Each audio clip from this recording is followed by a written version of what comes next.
Hi, welcome everybody. We'll be starting in just 1 minute. Takes a while for the audio and the video and the connections to connect. And if you can see the chat feature, why don't you say hi? Just sent a chat out to everybody. Welcome, welcome.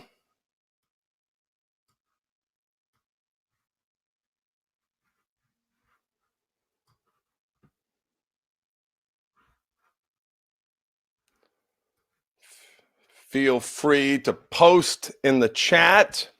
Hi, Adrian. Hi, Danielle. Welcome. Hello,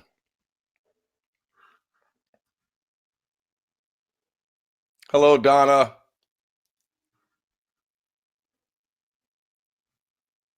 Hi, Jessica. So can you hear me? How about can you hear me and see me? That's even better if they both work.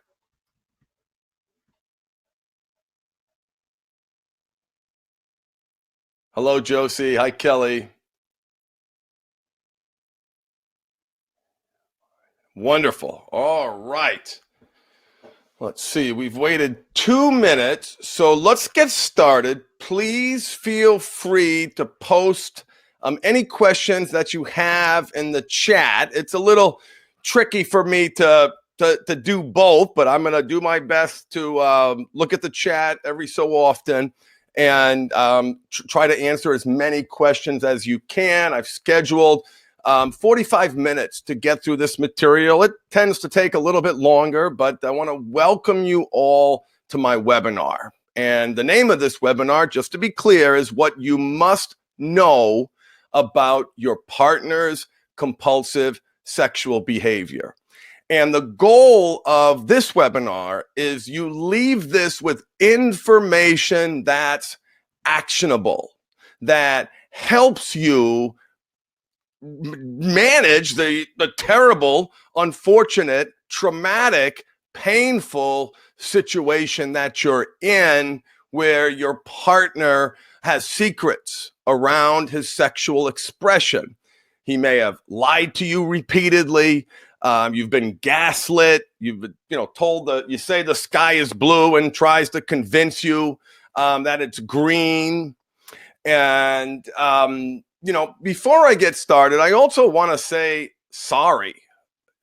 I've been working with partners for the past 7 years and am also someone who struggled with compulsive sexual behavior and lied to my wife in unspeakable traumatic ways, caused her not just mental anguish, but it manifested itself physically. It was tore at the fiber of her being.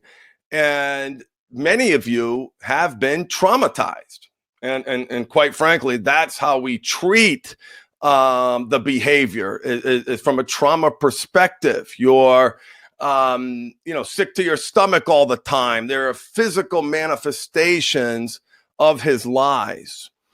Before we jump in, let me just tell you a little bit about how did I get to this place? How did I get to be on the Steve Harvey show? How did I get to work with over 1,000 clients in 27 different countries?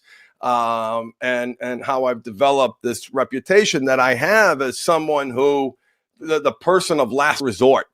People come to me when they've tried everything. And just to be very, very clear, my program is built on my own personal failures. So, little backstory about me. I started a secret porn life at 8 years old. It was shown to me by an older neighborhood boy who used that as an opportunity to touch me.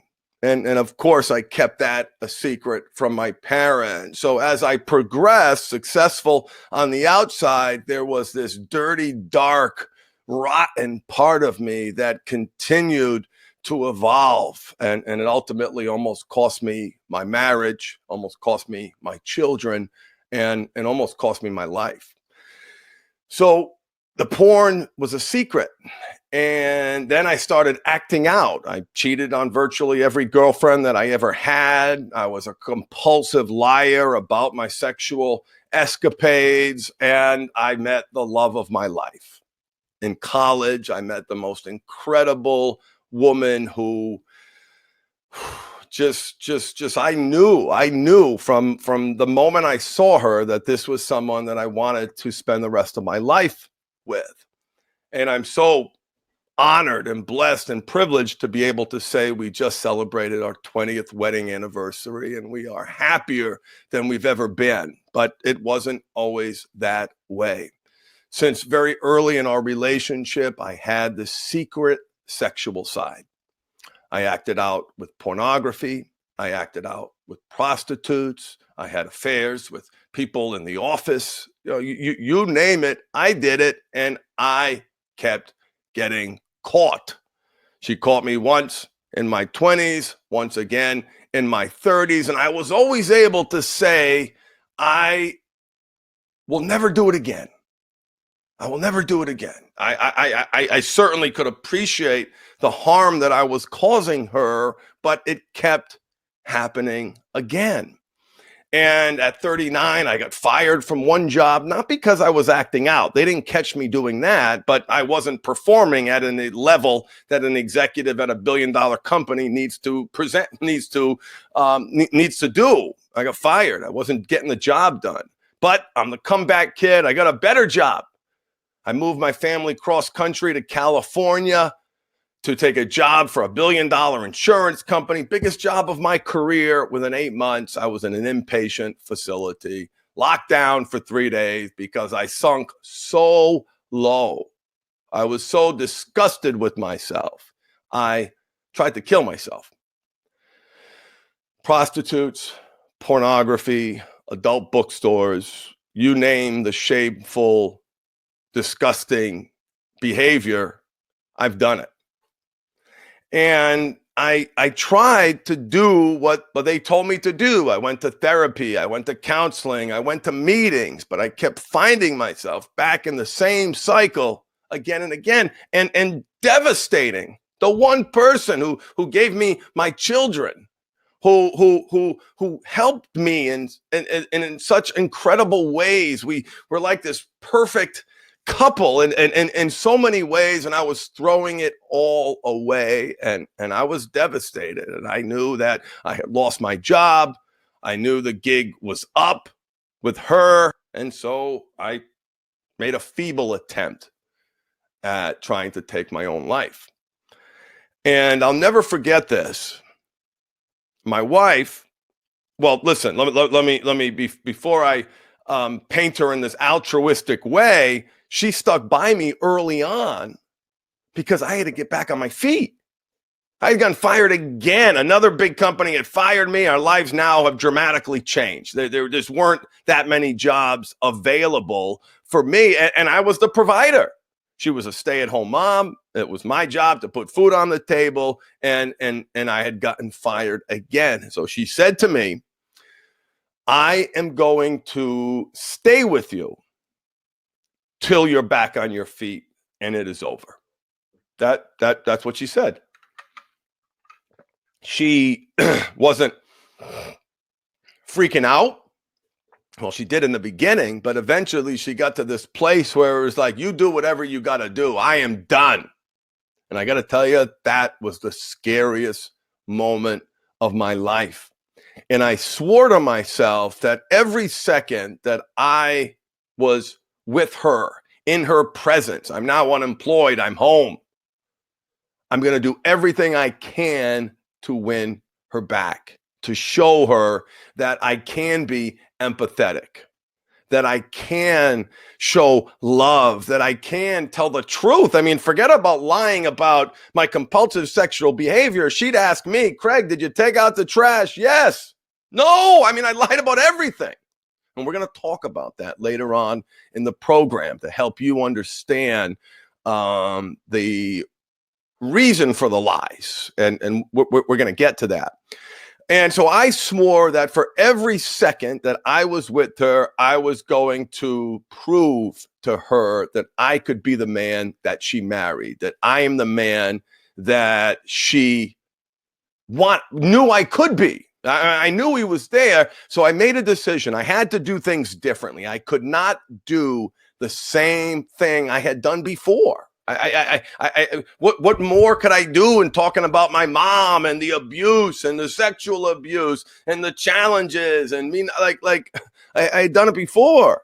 I'd been to the meetings. I've surrendered. I was powerless. I held hands, told my story over and over and over again. And I had to do something different. So I found a non-traditional counselor, someone who didn't subscribe universally, had a healthy skepticism around the disease-based model of recovery. So that was step one. I needed something different because what hadn't worked, what would make me think it was going to work again? And the counselor that I saw had also struggled with this. He struggled like I struggled. And whoa, wait a minute, somebody knows what I'm going through. And I'm going to be really brief, but in a very short period of time, I consumed myself with the study of habits, the lying habit, the secret habit, the sex habit, the flirting with women habit, and started to look at my behavior from a very, very different perspective. A number of things came together at the same time. I learned that the disease-based model of addiction had a relatively low efficacy rate, meaning success rate, for alcohol. Lance Dodds, in his book, put the rate at 5 to 10%. Other studies have put it high as 20%, depending upon which resource you go to and what side they're on of this debate, it can be higher. So that was a shock.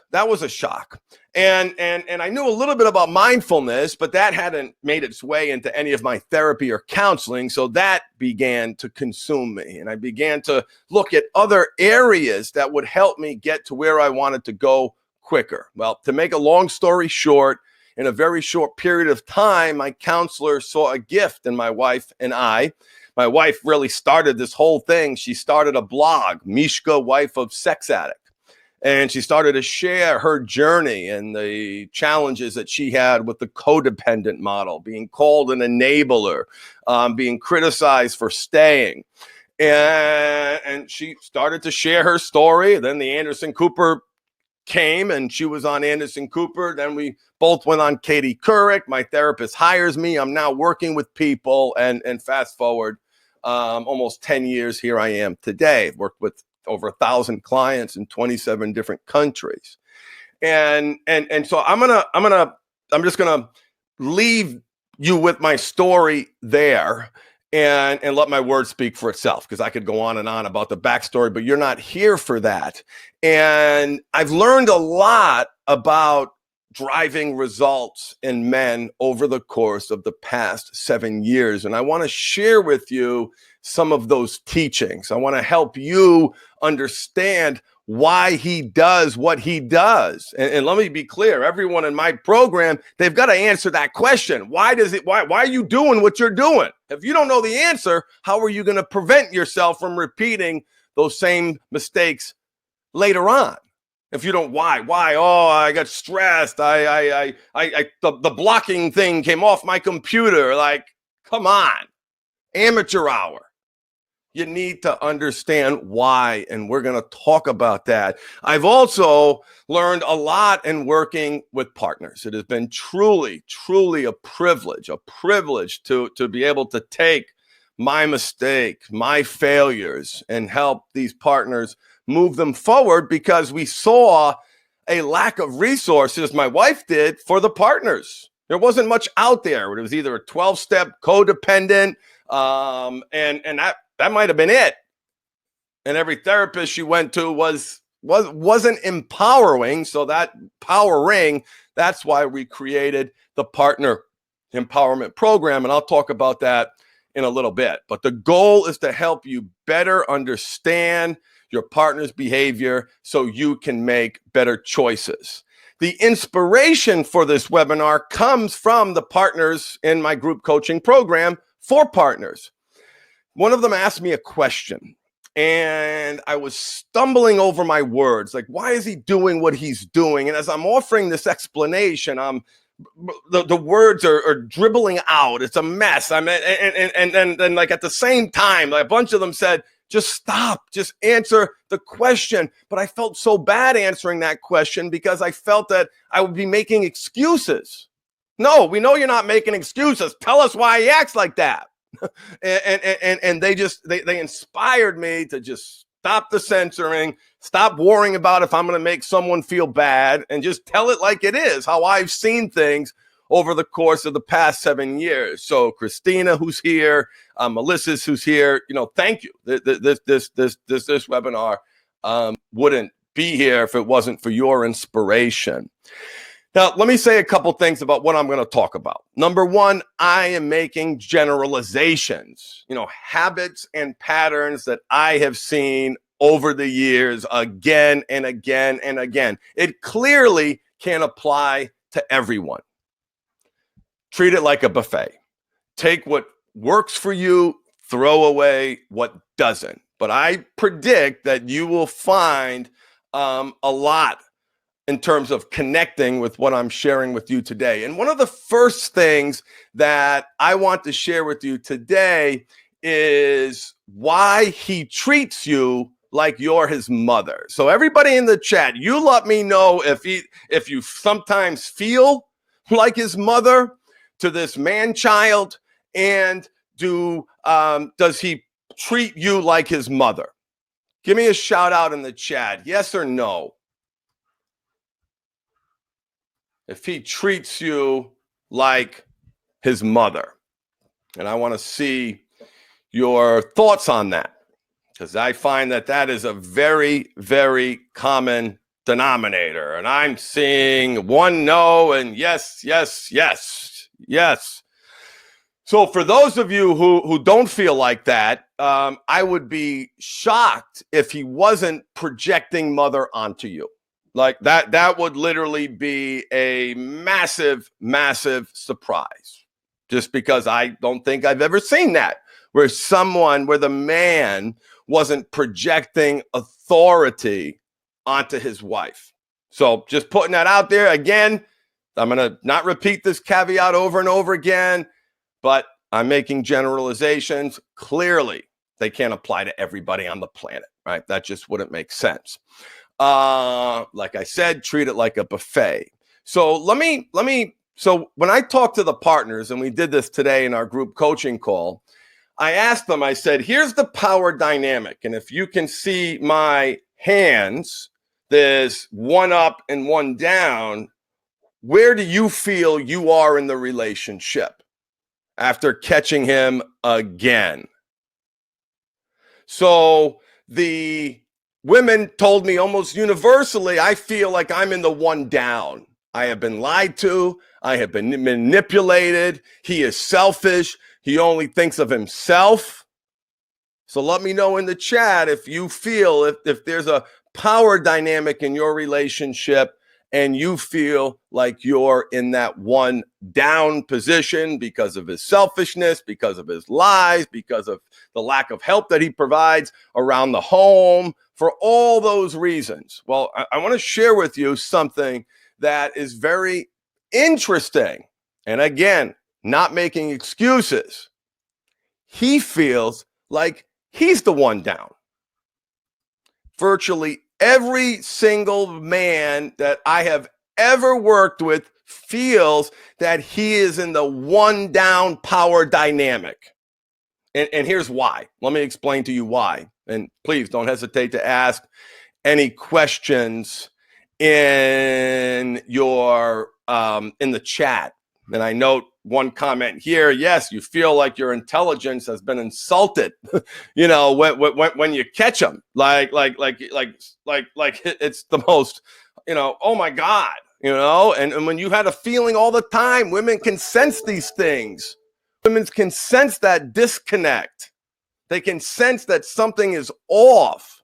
So he feels like he is in the one down position. He has taken an approach that he's going with the flow. He's taken the path of least resistance. You've heard the jokes. Yes, dear. Yes, dear. What are we doing this weekend? He's not being proactive. He's not, well, first of all, he is unaware of the needs that he has in his life. He doesn't know what his needs are. He has a low emotional intelligence, and we're going to talk about that in more detail later on. He's not proactively getting his needs met, and he has the perception that he is compromising, that he is giving up so much. Now, listen, I want to just explain that this may be surprising. When I first talk about this concept in the group, people are a little like, he thinks, what? There's no way he thinks he's in that one down power position. Listen, I promise you, it has been almost universal over the course of the past 7 years. And he got caught. He was doing it. He lied. And that's even worse. He feels like he's in much further down in that power dynamic. And now he's got somebody who's, for the sake of the family, for the sake of her sanity, is asking, what are you doing? Where are you going? What, you were late. What are you looking at? Why is the phone with you in the bathroom? It is reinforcing that power dynamic. And again, I'm not applying any judgment to those questions. I just want you to understand how it is being received. It is reinforcing an already existing power dynamic that he perceives to exist in the relationship.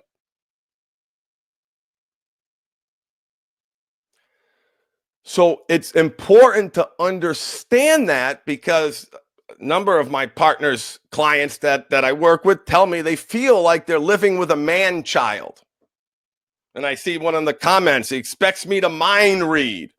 He has no concept of what he needs, let alone proactively get those needs met. So I just want you to understand, and we're going to talk a little bit more about that mother dynamic. But I want you to know that he feels weak. He knows what he's doing is wrong. He clearly lacks personal agency and control. And this is going to be no surprise to at least many of you, I predict. He has mommy issues. If he doesn't have mommy issues, he has authority issues. So let me share with you an exercise that I do with the men. And we call it the positive attribute exercise. And it's a curveball very early in the program. They've come to me broken. Their relationships are a disaster. And I ask them this question. Bear with me. Let me get through it before, what the heck are you asking them? What are the positive attributes of your compulsive sexual behavior? And the lens that I want them to have in answering that question, almost as if they could rip that addict self from inside, rip them out, plop them down in a chair and say, hey, you answer. You tell them why it's so good. And answers are common that you probably can guess. It helps me relieve stress. It's an escape. It gives me a sense of control. But here's the answer that I want you to be mindful of that is common. I see it a lot. They say, it's mine. It's mine. It's nobody else's. It's my secret.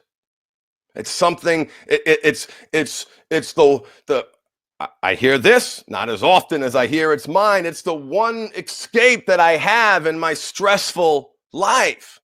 He's not living his life's purpose. He's not clear on what his needs are. He's got self-control issues. Like it's mine.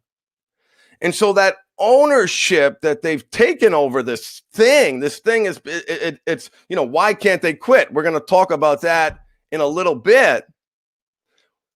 But I want you to understand that there's this power dynamic, and I encourage you to look at his behaviors. Is he arrogant? I see one comment there where there's arrogant. It's a mask. It's a mask for insecurity. It's a mask for insignificance. They're trying in terms of getting defensive. You asking them where he's going, getting defensive over a simple question like that. Like, come on, you can't understand where that question came from? Why is the phone with you in the bathroom? A normal question. And the shift that needs to occur is they've got to recognize the damage that they've wreaked, and they want to make you feel safe. And they've addressed those mommy authority issues. They're projecting authority onto you. They're projecting that one-up power dynamic onto you. And understanding that, the whole purpose is so you can understand your partner better. And so I want to continue to share with you the real drivers of his compulsive sexual behavior. And if anybody has any questions regarding that power dynamic, please don't hesitate to ask it. And that way I can come back to it at the end, or if it pops up in a relatively reasonable amount of time, I can answer it. And just by way of background, for the women in the partner empowerment program, we answer questions like this all the time. While the program is centered around you to empower you, obviously, their husband's behavior comes up, and many of the times the husband is in my men's program. So that certainly facilitates dialogue. So one of the new exercises in the program, in the men's program, I want to share with you, just to give you a sense of what we do, is I need him to be able to articulate why he's doing what he's doing. And now I want to talk about the real drivers of his compulsive sexual behavior. And let me first start by telling you what it's not. It is not primarily a libido issue. Certainly, depending upon the man, that libido issue is stronger in some than it is in others. But I want just to be clear on this point. I have never worked with a man whose primary problem, whose number one problem was the acting out behavior. As difficult as that may sound, the behavior is the symptom. The behavior is the symptom of a much deeper root cause that they've got to get to, that they've got to understand, that they've got to know why are they essentially engaging in self-harming behavior. But I'm not talking about the guy who watches porn occasionally and his partner knows and there's no secrets and lies. This isn't my place isn't to make moral judgments. What I'm here to do is to help these guys figure out why they're doing what they're doing. And never has that number one answer for any man been libido. I just want to stress that point again. The behavior is the system. And quite frankly, in my experience, that is one of the primary shortcomings of the disease-based model of addiction. It is centered and focused around that behavior. In fact, so much so, there's a daily declaration of, hi, my name is Joe, Tom, Steve, Mike, and I'm a sex addict. And they're counting days. They're counting days. They're not counting the days they did other positive things. That is the center. And that conflicts with one of the golden rules of behavior modification. That which you resist persists. That which you run away from will eventually catch you. It will eventually catch you. So they've got to be running towards something. To break a habit, you have to make a habit. Their success in not doing the thing is a function of them doing something else. And that's where we bring the focus and attention to. So it's not a libido problem. The behavior is the symptom. You must get to the root cause. And I saw a question around fear. Fear is at the heart of this problem. Fear of not being good enough, fear of being abandoned, lack of love for self. Every client, 7 years, I ask them the root cause, lack of love for self. And there are many men who started with me skeptical, but what are they doing? They're numbing, coping, and escaping from what? If they're actually cheating, they're not getting their needs met in a healthy, constructive way. They're getting their significant needs met through that affair, partner, or prostitute. If they're compulsively watching pornography, they are salving, putting lotion on the wound of not being good enough, of being insignificant. Insignificant. It's a numbing and coping and escaping strategy. And that, again, consistently is the root cause. And that'll be a little clearer as we move on. But just remember, if you think the behavior is the symptom, what could be driving behavior that's actually self-destructive? They're not stupid in the sense they don't know what they're doing. I knew how my wife would react if she knew what I was doing. It wouldn't be a secret. Right? Why would they keep it a secret if they weren't ashamed? So let me go through in the new exercise that we've created. We've broken up their answer to the why question in these following areas. And what I'd encourage you to do, obviously, I'm very proud of my program, but if your partner is in a program that's working for him, these are some metrics that you can bounce off of him to make sure his program is addressing these following issues, because I believe they are mandatory. They must be addressed, or you're not going to be successful long-term. So, number one, he lacks self-control. Pardon the obvious statement, but he needs to learn about habits so he can regain that control. And I want you to think about self-control broader than just the compulsive sexual behavior. Does he get angry? His relationship with sweets, his diet, snapping, getting defensive. Like, where else in his life is he not exercising self-control? And it is always the case. There is no one that me or anyone I've worked with where I just lack self-control here. Never happened. They lack self-control. They don't have an appreciation for the role that habits play in their lives. They don't understand the drivers, what's driving them to do what they do. They have no effective counterbalancing strategy. So, self-control. Number one, the man lacks self-control. Here's the one that's most impactful. And I referenced this before. Low emotional intelligence. Let me tell you exactly what I mean by that. So, low emotional intelligence means that he doesn't understand why he does what he does. He doesn't understand and can communicate his feelings. I mean, let's face it, we're socialized, we as men, are socialized different than women. They talk to each other, they share, they're vulnerable in their relationships more often than men are. So the walls are up, their walls are up. They're ashamed, they're embarrassed, they don't cry. To me, crying is the ultimate show of strength. If masculinity equals doing things that are tough and that are hard, it's easy to keep the walls off. It's hard to be vulnerable. And that lack of vulnerability dramatically impacts their lack of empathy. I'm going to get back to that in a second. So they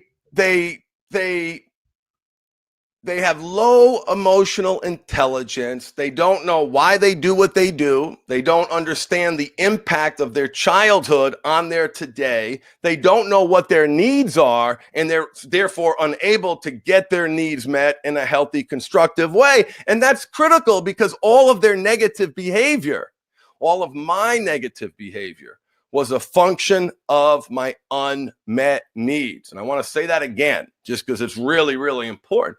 The behavior was doing something for me. If I don't know what it is, I don't have clarity around that. How am I going to get those needs met in a healthy, constructive way?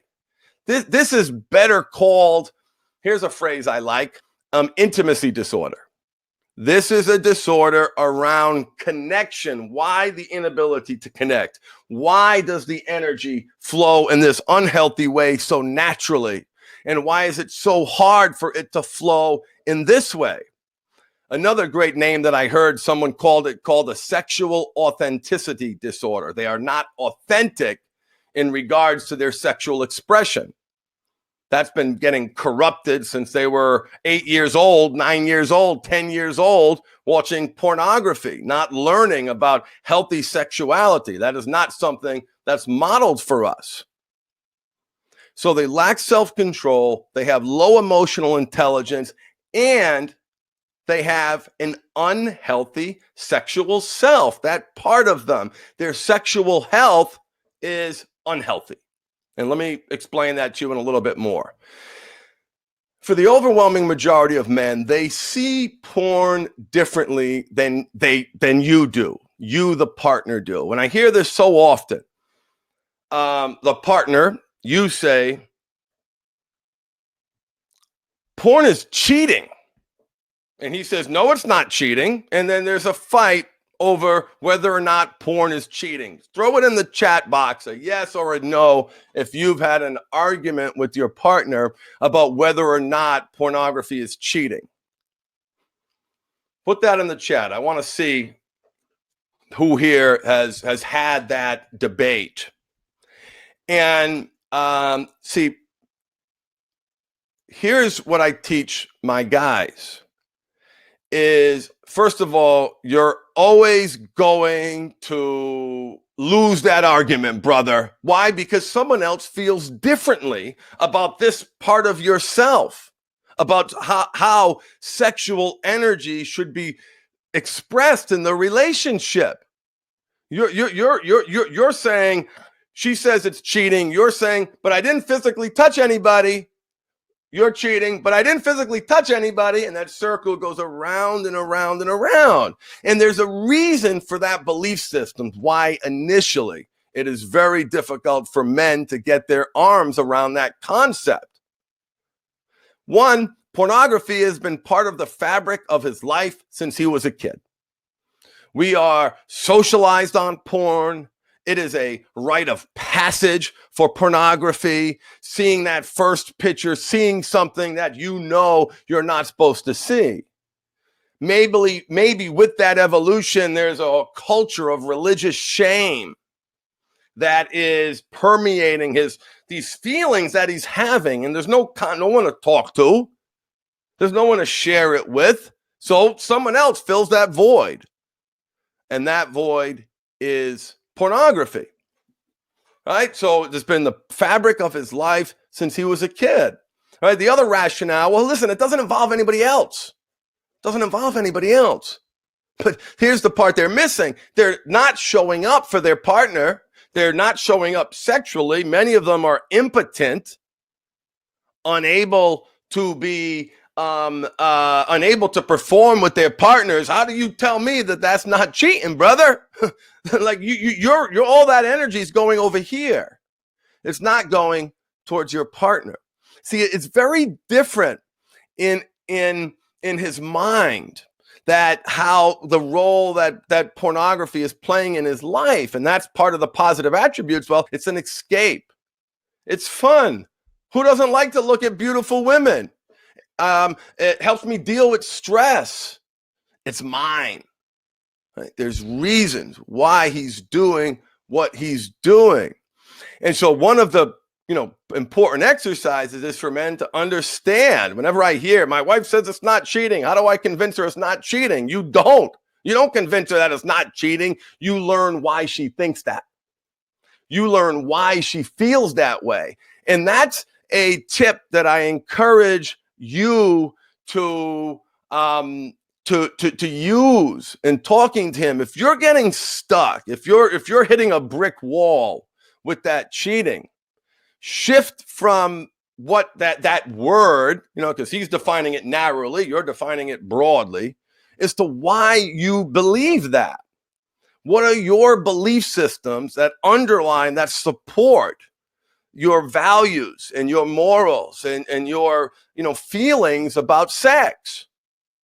That he can't argue with. He can't argue with how it's cheating, it's not cheating, it's just a little porn, everybody does it. Like, so many, I've heard it so many times. But if you say this, husband, partner, I feel it's cheating because, and in that list, you rattle off the belief systems that you have around the expression of this sacred energy, or whatever it is for you, he can't argue with that. That's how you feel. How do you feel about that? Well, you get that jabbering or silence or defensiveness. So it's so important to not keep hitting your head up against the wall. And I want to be clear. I work with the men and I work with the partners. When I'm working with the partners, I am here for you. My loyalty, my obligation, my duties run towards you, not to help him get out of trouble. In some cases, he doesn't deserve to get out of trouble, and he's going to earn that trust back. So I'm here to support you, and I'm sharing this with you so you understand why he's doing what he's doing. So his program needs to address self-control. It needs to address his low emotional intelligence. It needs to address his unhealthy sexuality. It needs to address his lack of empathy. How many of you feel that your partner lacks empathy? Is he consistently getting defensive? Is he unable to hear how you feel about this? Is he able to accept that contrary opinion that you may have about how his behavior is impacting you?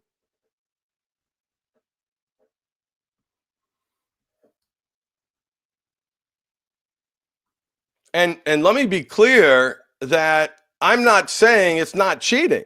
Right? That's for the couple to define what the boundaries are. If there's an agreement and there's a breach of that agreement, that's cheating. Call it whatever you want. Don't hit your head up against the wall. I want to help you understand it. Chatting with other women, sneaking pornography, having actual affairs, chatting, camming, web camming. I'm talking about all that behavior in his that constitute compulsive sexual behavior. That's what I treat, compulsive sexual behavior. So here's why that lack of empathy is so important. Because if someone truly is able to empathize, they can't act out. They can't. To me, it is inconsistent. So when you have empathy, that means you've elevated your emotional intelligence. You understand the harm that your behavior is causing. You understand what your partner needs so she can get her needs met in the context of the relationship. You understand what your needs are. And there's all sorts of reasons that speak to that lack of empathy. Regarding pornography, I talked about the belief that it's not cheating. It's my secret, mine. This is something I do, and I've been doing it since he was a child. He lacks self-control. He has no concept of the role that habits play in his life. That is so important. We're creatures of habit. Scientists say we spend from 50 to 80% of our waking hours automatically, instantaneously, subconsciously reacting to external stimuli. Yet we think we are in control. We are not. There's a trigger, there's a thought, and then if we don't do anything about it, we're going to take action, the same action that we take time and time again. So that self-control needs to be addressed. And the pornography is, as the symptom, these guys have the overwhelming majority of men that I work with don't know what their life's purpose is. They aren't living their life's purpose. In other words, they haven't tapped into that deeper part of themselves. They haven't tapped into that spark. For me, pornography addiction is synonymous with underachievement, mediocrity, less than, not firing on all cylinders. I love the calls when a guy tells me that, yeah, no, I just got a porn problem. You know, the rest of my life is going great. Really? How's the career? You where you want to be? How's the finances? Are those where they want to be? Health. Is that where you want to be? Oh, no. Hobbies. Do you have any hobbies? Which are so important. Relationships. How's your number one relationship doing? How are the other relationships doing? How many times you get together with your buddies? Do something constructive. And your spirituality, whatever that individually means to you. So what I call that is executing on your life's purpose. I call that your personal infrastructure. It's a term I borrowed from business. And it's like there's a reason why companies are able to produce consistent results again and again and again and again, because there's policies, there's procedures, there's tools, teachings, and techniques to counterbalance the risk that we're all inevitably going to experience in our lives. We will experience failure. We will experience loss. We will feel pain. We will make mistakes. There's no personal infrastructure, routines, self-care, goals that are in place to counterbalance that inevitable challenge that we're going to face. I call that a lack of personal infrastructure. And by the way, this applies to the professional athlete that I worked with. This applies to the triathlete. This applies to the CEO of a Fortune 1000 company, to the teacher, the crane operator, to the guy digging ditches. Like it's everybody. They aren't effectively counterbalancing their drive. They're not managing this part of ourselves. They're not managing this powerful force. There's no personal infrastructure in place to manage this life-creating force, this incredible source of pleasure and connection, with a partner releasing the bonding chemical in the brain, reducing the stress level cortisol, a physiological experience well beyond a mental one. When done right, a spiritual one. And it's powerful. And it must be counterbalanced. I call it desire management. How are you managing that powerful energy that has the potential to wreak so much havoc on their lives? So one of the things that I want to share with you now is a video that I did for the men. So this is a training video that I did for the men. You're more than welcome to watch it to the extent that it may help you evaluate where he might be or what I think are the important things that he needs to be focusing on. But it's really a great predictor of success in my program, because I recognize there as many people as I attract, I repel an equal number, and that's okay. That's okay. I know what I do well, and I know the guy that I can help best. And this video does a really good job doing that. It's so important, and whatever program they're doing, it's so important for them to connect with that, with not just the provider, but what they're learning. So feel free to click on that video, save it for later, show it to them, send them the link, whatever you want to do. But I wanted to make this free training available to you in the event that it may provide value to you, or may provide value to your partner. So just wanted to put that out there. You can see it on the side there. So check it out. All right. So how many of your men out there get defensive?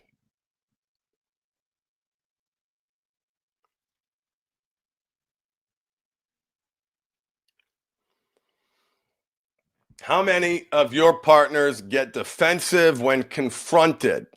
And not just around this, all other areas. There's all sorts of other areas. Why do they get so defensive? Well, listen, I've explained it. I want to bring some of the things we talked about above down to this section. So we already talked about they're projecting authority. There is so very much often, mommy issues, authority issues that need to be resolved. Often these same authority challenges show up for them at work. They have problems with their bosses too. Very, very common. They can't handle being wrong, can't even fathom that reality, that accept the notion that they might be wrong. The bigger the ego, the smaller the inner child. Just remember that. The bigger the ego, the smaller the inner child. The bigger the anger, right? The smaller the inner child. The bigger they have to get, the smaller they are inside. And that's so important because I saw Danielle was talking about, hey, it decreased. He wants that validation. All I know is that human beings are driven by positive reinforcement. And I'm not telling you that's what to do. I'm not telling you to compromise your boundaries. I'm just telling you that their lack of significance is a massive driver in this behavior, this numbing, coping, and escaping behavior. That presents some challenges. I totally understand that. But again, study after study after study have shown, in fact, in relationships, there's a great book on Audible that I highly recommend. One Small Step Can Change Your Life by Dr. Robert Maurer. One Small Step Can Change Your Life by Dr. Robert Maurer. And so they had lots of couples. That was in the biggest study of its time. And the couples, when they were home, were wired their biometrics. I guess their oxygen rate, their heartbeat, their blood pressure, maybe sweat, just all the biometrics that you needed to measure. And what they found in this study for the couples where there was 5 positive affirmations to 1 negative, those couples had a 93% chance of not only staying married, but being in a happy marriage. 5 to 1. So 5 positive to 1 negative. And again, I recognize that he's created this mess. I just want you to be aware of the data. And again, that book is One Small Step Can Change Your Life by Dr. Robert Maurer. 5 to 1, 93% chance of not just having a staying married, but happy. It goes 4 to 2, 3 to 3. It's like jumping off a cliff. The divorce and separation rates skyrocket.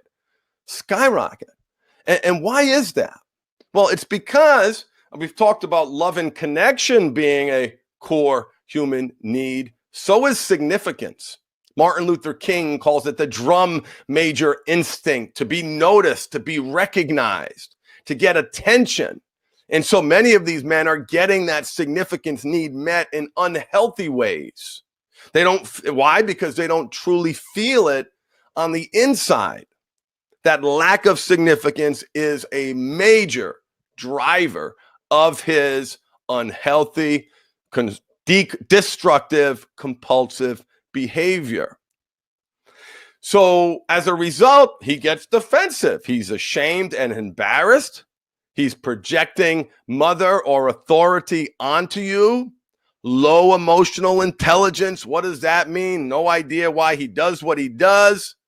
Hasn't healed from any traumas that he may have experienced as a child. Physical abuse, sexual abuse, mental abuse. Here's another one, neglect.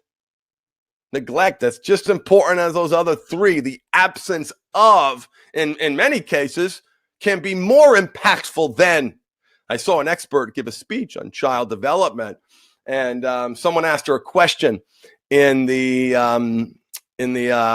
question and answer section at the end of the presentation, and she happened to be drinking water at the time. They say, who would you rather treat? Someone that was physically abused or neglected? She's drinking the water, like literally in my mind, it spit out all over the place. It couldn't have been that dramatic. And here's what she said.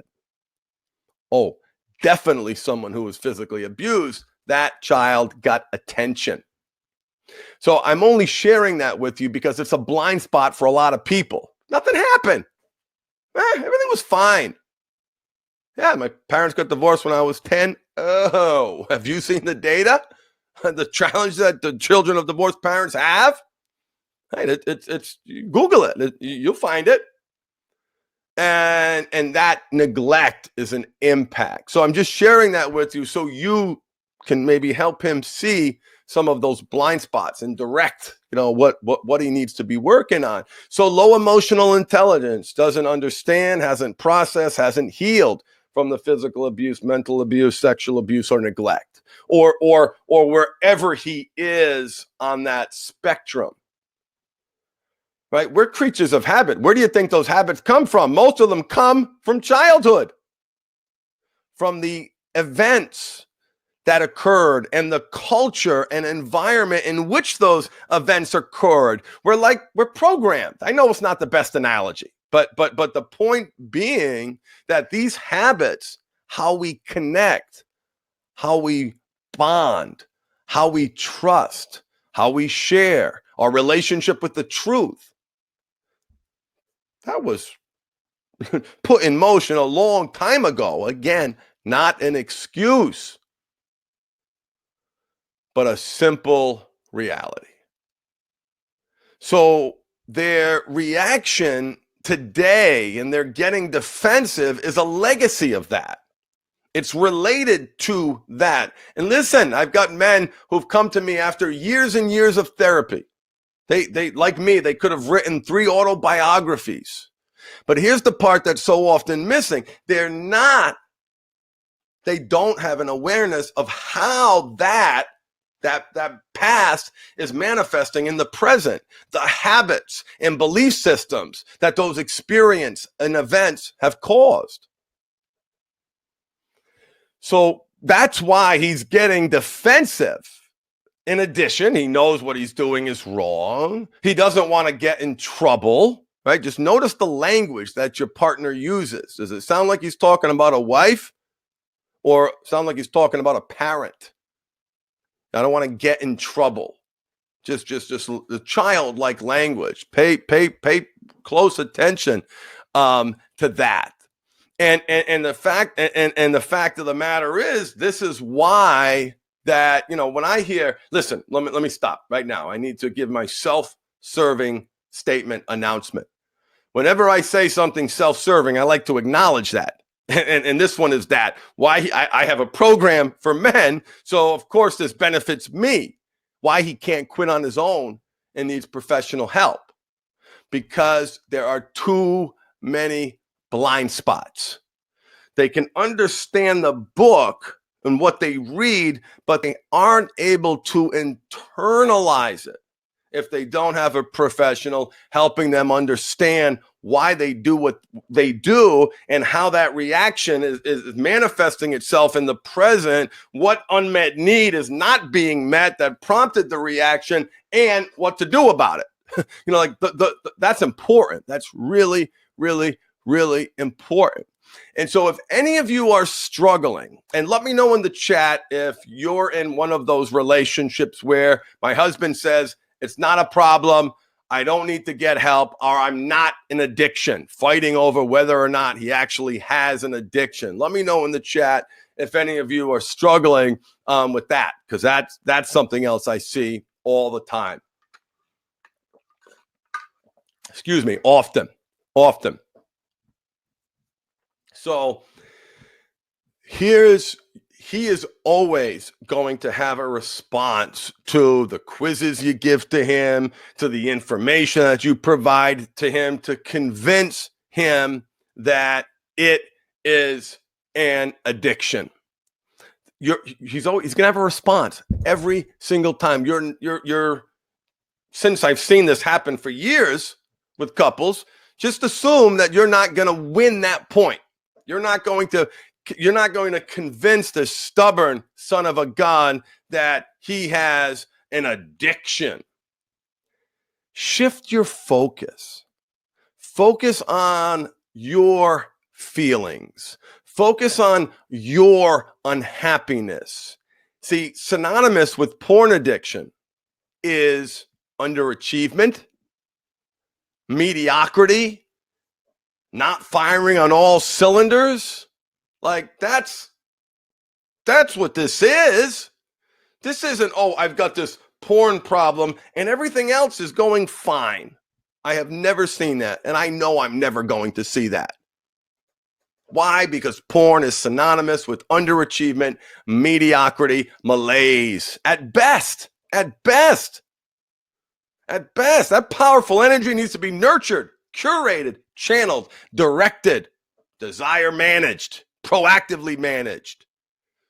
And so, look, lack of self-control, low emotional intelligence, no personal infrastructure, unhealthy sexuality. Yeah, I can do it on my own. Too many blind spots. Again, that is the most self-serving thing I have said so far in this presentation. But it's my experience. It's my experience. So if you're struggling to win that argument, to convince him that he's an addict, start to focus on his lack of drive. Start to focus on, honey, I didn't marry somebody who, is average. Look at you. You're out of shape. You're not really there for the kids. You're always on your phone. You're not present. Things at work are they going the way you want them to? Do you feel that like you're someone that someone would want to be with? Well, I'm unhappy. My needs aren't being met. This isn't enough for me. Now, listen, I'm not going to say it's going to convince everybody. You got your narcissist, very, very small percentage of people. You've got your, guys who are going to stay in denial. And then you've got to do what's right for you.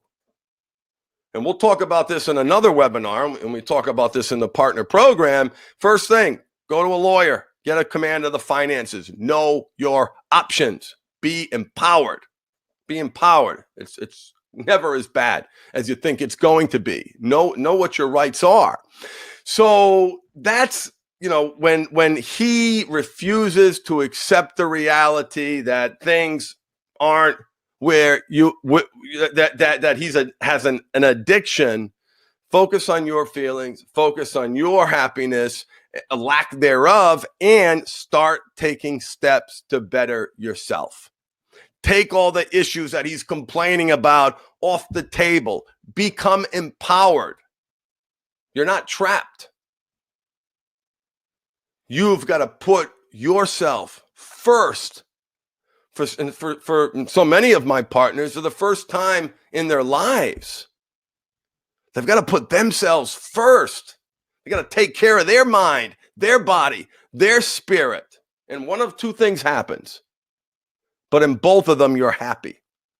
Either he sees that, which is what I did, and it freaked me out, and Michelle was gone. Try to catch up as fast as I can when she stepped out of that dynamic that was reinforcing my crazy belief systems. Anyway, she stepped out of that dynamic, and I was like, oh, wait a minute. I'm about to lose everything if I don't get my shit together, if I don't take massive action. So either he's going to jump on board or he's not. And both actions or inaction speak volumes. How many more years of your life are you going to wait?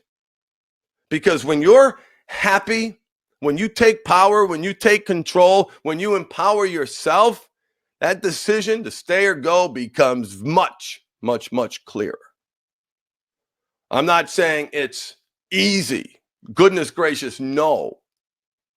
But when you are empowered, when you're moving forward, when you're taking care of yourself, the decision on what to do is easier. And you make it with a clear head and not, reacting to whatever crisis is going on in the moment. So change your focus. Focus on your feelings, your happiness, and his lack of drive and underachievements. And that leads me to the last thing that I want to talk about, which is the most important thing you can do to minimize trauma, to minimize the pain. And give me 1 second to click this.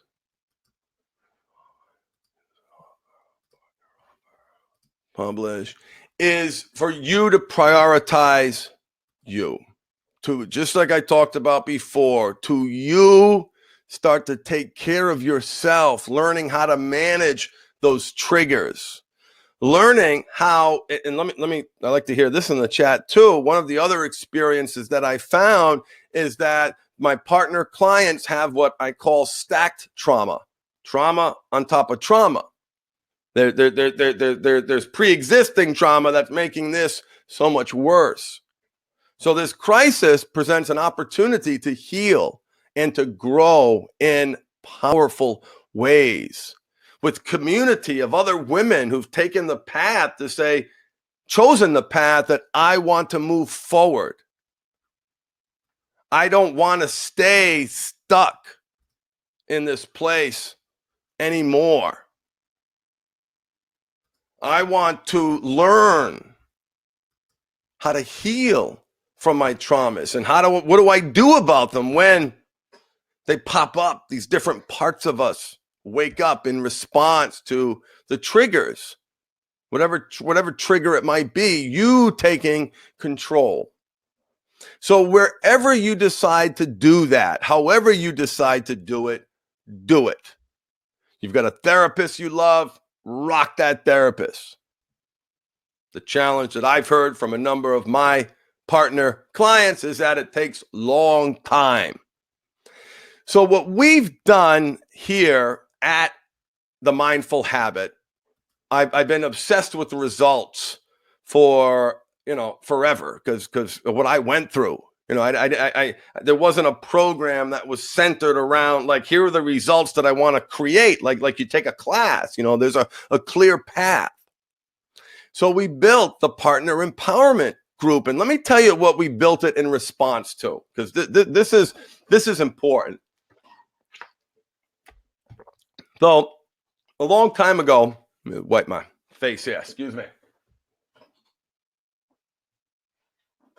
Sorry about that. My lips were getting chapped, and I realized I probably looked a little funny on the camera. So when I started doing this, I working with the Feed the Right Wolf website. And that was really cool because that was a site that I went to when I was at rock bottom. I love the story of Feed the Right Wolf. And there was a forum that had tens of thousands of people in the forum, if memory serves me correctly, a lot of people in the forum. And there are a number of women who have been on the forum for 7, 8, 9, 10 years, each year progressively getting worse and worse and more unhappy, more miserable, more depressed, but still in their relationship. And we were unable to shift the dynamic in that forum because we wanted to create a place for partners to move forward, to empower themselves, because that's just, I like to start at the deadline. What do you want this to look like? And we couldn't do it. We shut it. I think we left it up. We closed it. No new people could join. They can, continue to have their conversations. But I said, how do we avoid this from happening? If we're going to work with partners, how can we not build a place that they're continually getting worse and worse and worse? And there's no way that this person is being empowered. There's no way that she's proactively dealing with her issues.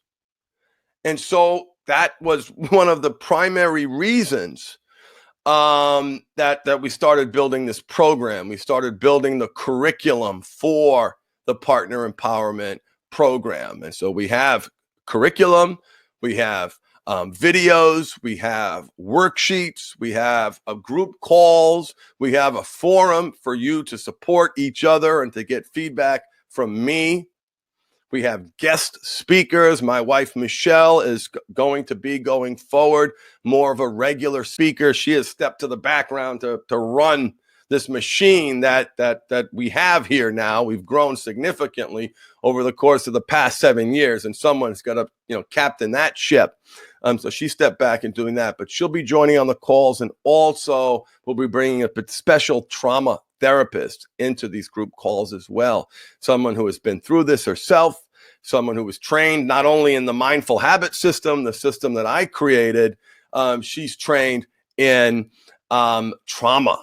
And this is a trauma. So I'm very, very excited to have her on board, and she'll be joining us for our calls. So if you are interested, if this is something that you want to do, here's what I'm doing. I'm giving away the first month free. There is no charge for the first month. We have a 30-day money-back guarantee regardless for any program, but it doesn't apply in this case because the first month is free. After that, the price is not $79 per month. It's only $39 per month. Okay, the price is going up. $40, and it's now only $39, and you get that $39 price for the lifetime of the program. So you've got 1 month to try it out, to give it a chance. Might you meet someone who you connect with? Might you find someone in the program that can listen, that can hear you, that understands you, and me and my team of coaches that are helping. Doing everything we can to help our partners be the best version of themselves. My wife will be joining us on the calls. Sandra, a trauma specialist, someone who's been through this herself, will be joining us on the calls. And the videos were made by me and Tara. She used to run the Partner Empowerment Group, and she got pregnant and had a baby. Her husband had and her partner were able to save their relationship, thriving now. But with the baby at 40, she decided to step back. So she's taken a step back so she can prioritize her mind, body, and spirit. But that's the perspective that you get in the videos that we do. So please click on the link. It's there for you. You'll receive a couple of email reminders. I am going to limit enrollment to 10 people. And the reason for that is because we too many people are gonna just muck it up. So we're gonna limit it only to 10 people. So for the first 10 people who sign up, you're in. We have capacity for a little bit more, but I like to start and bring people on a little. So that's why there's that limitation on it. So please don't hesitate to follow me on YouTube, my YouTube channel. Encourage your partner to see the video that I sent, and I hope that you have found value in this program. I hope you're leaving this program with a better understanding of who your partner is. And for those of you who are watching this on replay, thank you for watching this video. I hope you learned something. Please don't hesitate to reach out. I want to thank you all for listening and participating. And again, sorry that you're here, and use this crisis to grow in ways that you can't even imagine yet, because you're in such a dark, low place. Take ownership of where you want to go, do it, and look forward to seeing you in the group program if you sign up. Thanks, everybody. Have a great night, and thank you for listening.